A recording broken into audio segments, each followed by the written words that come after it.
la chari koyu tolo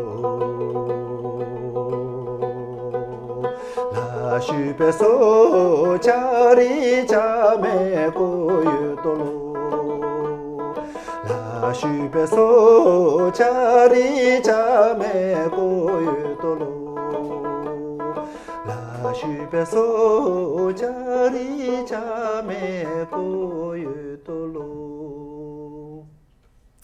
That was beautiful. Thank you. Thank you. I'm here with Tsering Dorjee Bawa. He'll be a member of the Berkeley World Music Festival, one of our participating artists. The festival this year will be June 10th and 11th. Well, welcome. Thank you. Thank you for having me in the festival. Could you tell us what kind of music you were playing and a little bit about the song? I'm from Tibet, and this typical instrument, it's called a drangin. Drangin means a sweet melody, and which I sang a song. It's all about the nature of Tibet, which is surrounded by mountains, mostly with the snow mountains. So we call it Crystal Snow Mountain. So I was looking up your bio a bit, and your name is Bawa. Where did you get your name? Now, Bawa is a place where I was born and where my parents from in the particular region. It's called a Ngari region in the western side of Tibet, and but that's my kind of become my what do you call artist name. What do you call this? Stage name? Stage name, right. So it's easy to remember for the people.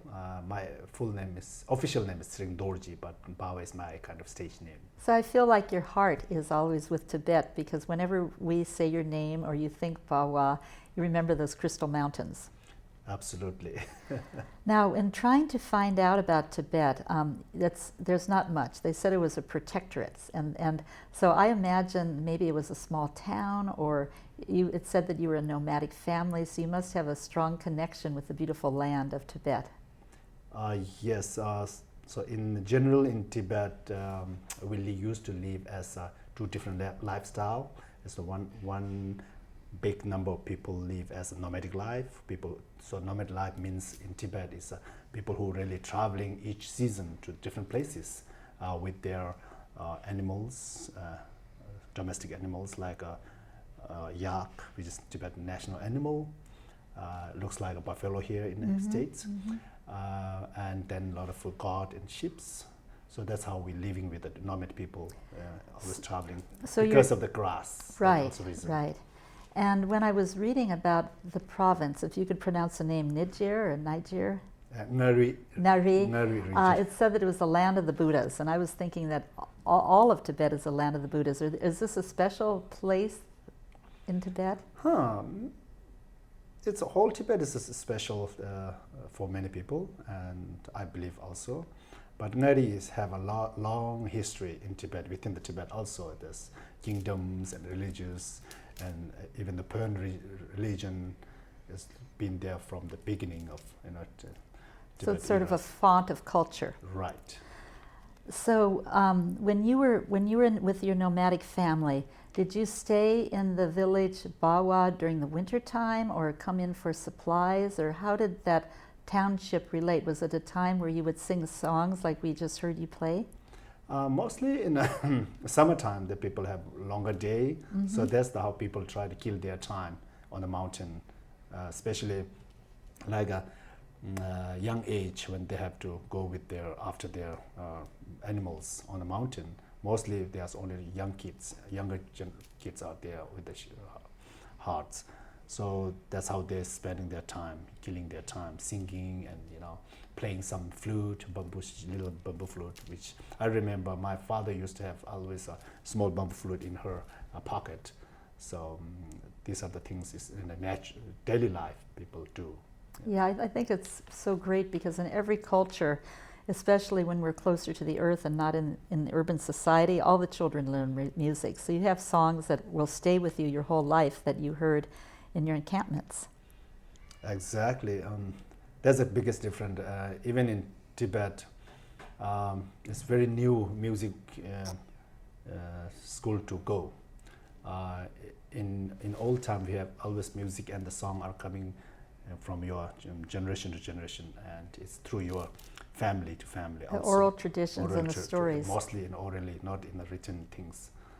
So this day when I'm facing a lot of problems, like hard to find any folk songs or folk music in a text or the recorded, because mostly people it's teaching through the families orally than systematic like here. So when you were a young boy or young teenager, your family left Tibet. What was that like? That was a really challenging and it's like a nightmare to me, even what I remember. But that happened with thousands and thousands of Tibetans who flee from Tibet since Chinese Communist government took over Tibet in 1959. So did you 100,000 people flee from there. Did you go with your family or a whole community or several people when you went into India and then Dharamsala? Yes, so I was traveled with my mom and dad and some of her friends and relatives through the Nepal. We crossed through the Nepal, and then luckily I got to India somehow and end up at Dharamsala, and then especially I got an admission in music and art school. Only one school you can find in Dharamsala. It's called TIPA. So that's how I got education there. So in TIPA, you got to have people who actually could pass the tradition on to you in a more formalized manner. Exactly. That's the institute. You can learn everything. Tibetan performing arts, music, opera. So that's how now in the West or in all over India, Nepal, you can find finest Tibetan artists all over the Tibetan communities. So it's sort of like it's a seed and then it's spreading forth throughout the world. Exactly. Were you a dancer? What did you like to study when you were studying music and dance and secular arts? During the school, we have to learn everything. That's a challenging part, which is unusual in many art schools. Right, you have to choose really one line. If you want to become a music, you have to choose one instrument and go with that, right? To become a master on it. But in our case, it's a little bit different. Way the setup that institute itself is like since Tibetan got into India as an exile, Dalai Lama himself, he said first institute in India was a TIPA, that institute, Tibetan Institute of Performing Arts. Arts and culture. To preserve our art and culture in exile. And since then, that institute main goal is to preserve our culture, whatever we have, and also to pass that to the younger generation who are growing up in exile. So how long did you study at TIPA? I studied there for 18 years. 18 years? Yes, and also same time I was serving there as artist. So it's both. Like an assistant or artist in residence? Right, and also I was teaching there at the end of that 18 years. I became a teacher, and so.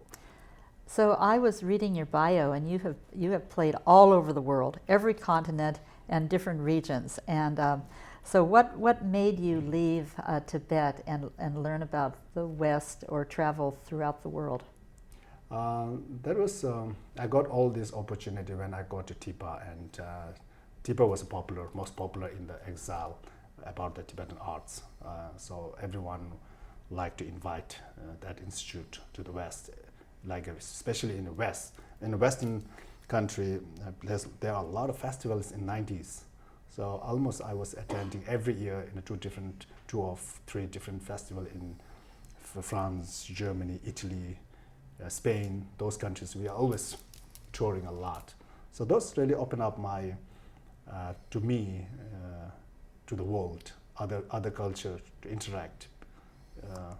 It's great. And so you studied acting, you studied modeling, you were in Paris, you were in Amsterdam, you were in India, and so you got a profile of different types of arts. And how did that change what you bring to the people, or how has that given you certain advantages in spreading the Tibetan culture and art throughout the world?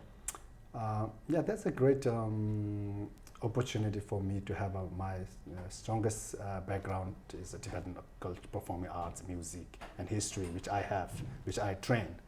But since then, whenever I get chance to work with the Western world and Western artists, Western production, so pretty much easy to merge with them, with their skills, with their arts. And I feel pretty comfortable and easy to work with any other art form. It's easy to understand, and also both sides we are giving and taking. So it's pretty useful with my skills and experience, mostly experience. Well, I was so happy to meet you through the Lumbini Art Gallery. You know, they have beautiful tankas, and I was saying, well, I want someone to show us some of this arts, and he said, well, you have to meet Tsering Dorjee Bawa, and so that's how we met. And what made you come to the Bay Area? Why not New York or another country, or going back to Dharamsala? Yeah, America is my next place where if I want to move in the future. When I was in India, that's what I was thinking about. And when I was young, I was touring mostly in Europe, so I like Europe, more especially France and Netherlands. Then when I got married, then my mind was a little bit changed, shift to America more than Europe. So somehow I have a lot of friends and family members in America, and especially in West Coast. I have relatives. They always asking me to move here, or you guys have a lot of beautiful things in the, well, we're Bay very Area. happy that you're one of our Bay artists that will be at the Berkeley World Music Festival.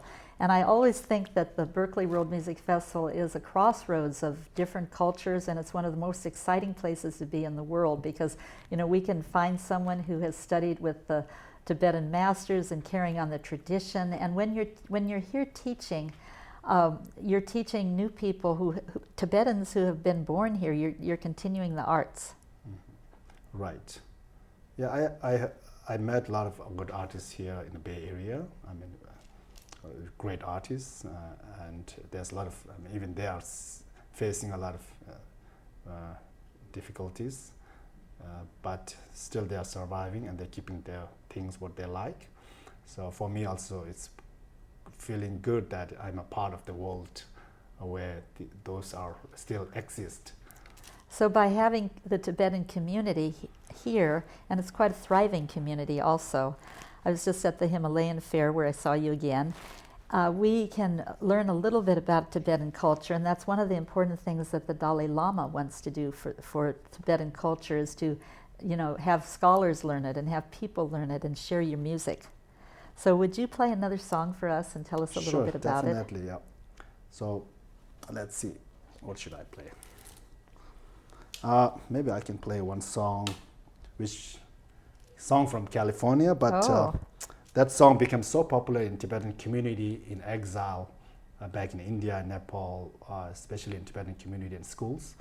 I was believing that song also a typical original from Tibet, but Tibetan within itself, but I figured out 20 years ago that song from California. Let's see.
That simple song My land is your land, brought tears to my eyes because it's so important to take care of our land, and there's beautiful mountains here, so it's a new home. And when I was studying a little bit about Tibetan Buddhism, it's interesting that there's so many religious centers here and places that the Dalai Lama has come to, and so it's a spiritual land, and it's a land for the First Nations. So at the festival we have an Ohlone elder who will be opening up the festival, and then we have a traditional Chiricahua dance, and we have Tibetan music.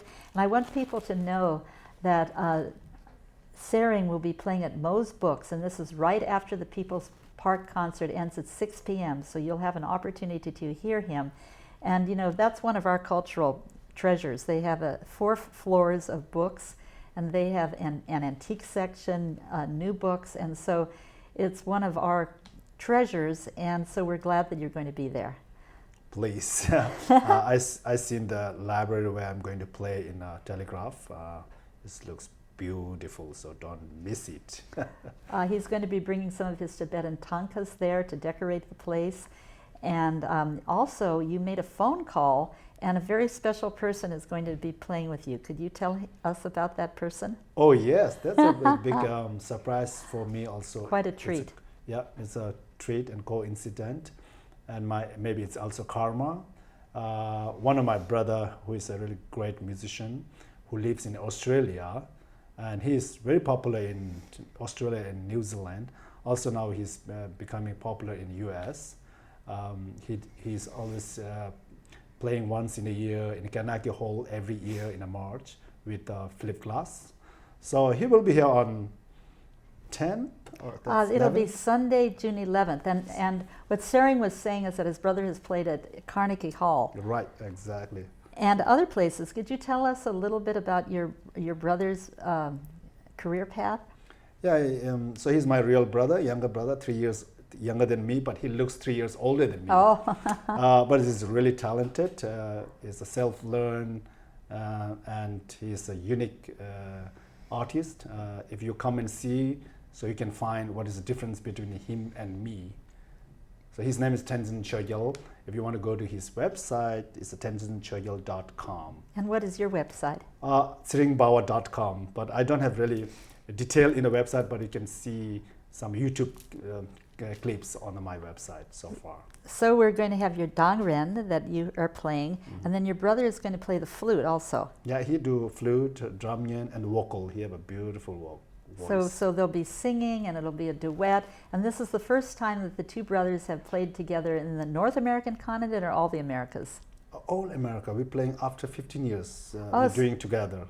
So you've played in America before together? Not in America. We did in Australia a couple of times. So what's so wonderful about the Bay Area and this little festival is that we have some very special people at the festival, and this is going to be the premiere of the two brothers coming together. And, exactly.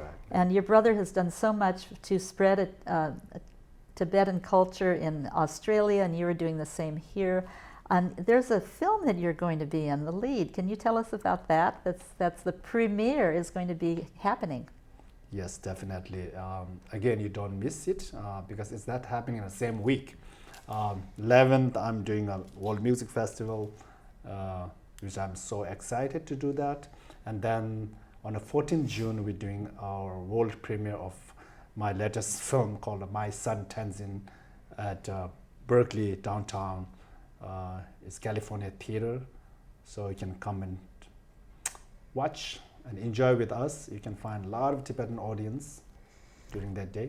And if you'd like to find out more about Tsering in person, you can meet him at Mo's Books 6 to 7 when he and his brother will be performing, and there'll be a chance for you to talk with him. And then also on June 14th when we have the premiere of My Son Tenzin, and you were pretty humble. You have the lead, don't you? A little bit. A little bit. Yes. So he's a featured film star in this show, and all the Tibetan films I've seen, it's very special and very heartfelt to see the beautiful country and the life that the people endure and also love. You know, when you're playing together, it's the culture, And I just want to hear another song because it's so nice. So Okay, let's see. even though this is just part of the show, because you'll have a lot more at the Berkeley World Music Festival. So Right. this is just a sneak preview.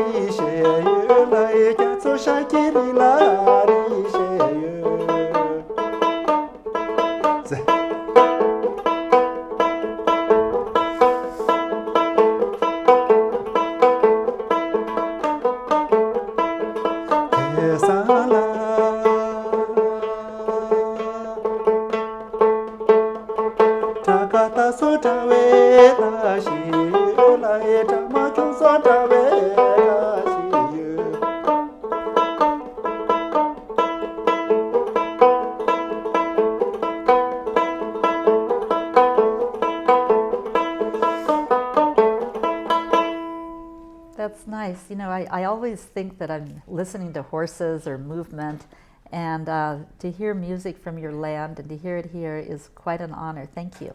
Thank you. Thank you. It's my pleasure. So I can hardly wait to hear you at the Berkeley World Music Festival. He's one of 24 free acts. It starts at La Peña with a special show with John Santos and more starting at 8 on June 9th, and then it goes to Civic Center Park, and then we're up on Telegraph for a concert and intimate performances in cafes, some parties, some dance parties, where you'll get to meet the musicians. So we're so glad that you're in Berkeley and you're part of the community, and he's actually a window for the Berkeley World Music Festival because we look forward to more Tibetan performances, all different kinds. So thank you for starting this tradition for us. Oh, thank you for having me and introducing this festival to me. It's been a while. It's like 14 years? Yeah, it's 14 years. Wow. And each year we have different types of musicians, and sometimes we have the same genres but different things. So come on down, and I'm so glad that you were here, and we'll see a lot of different types of music. So pick one and then discover another one. Coming June 9th, 10th, and 11th, but on Telegraph June 11th. Right. If you want to listen my music and the Tenzin Chogyal, June 11th, 7 p.m. to 9. 6 to 7, and you Okay. can find out more about him by going to the website berkeleyworldmusic.org. Right. Let's send it out with a little bit of more music, Oh. or maybe even And a that song. place, Telegraph place, Moo, right? Muru Library? It's Moe's Books. Okay. It's between Dwight and Haste. So right after the concert, come on down and meet Tsering and his brother Tenzin. Tam che ken ba je yo sam ba ma chu lai tam che ken ba se ti da la ja chu lai da la shi ba sho ya su ja ba sho.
That was lovely. Thank you so much. Thank you. I can hardly wait to hear you live again at the Berkeley World Music Festival, where he will have his brother playing. There'll be flute, 2 instruments together, and you'll be able to ask questions yourself and hear more about his exciting life around the world and now in Berkeley. So for details about the Berkeley World Music Festival, go to the website berkeleyworldmusic.org. Also, I want to ask you to go to his movie, My Sen Tinsen. The premiere will be in Berkeley June 14th at the California Theater. Right, right. And so there you'll get to be with Tibetans and the local community, and we all want to honor you and find out more about that film. And it's so nice to have you, who are one of the leads, one of the featured players and performers there. And so do come on down to both events, Berkeley World Music Festival and the premiere of My Sen Tinsen. Thank you. Thank you, thank you. So wonderful.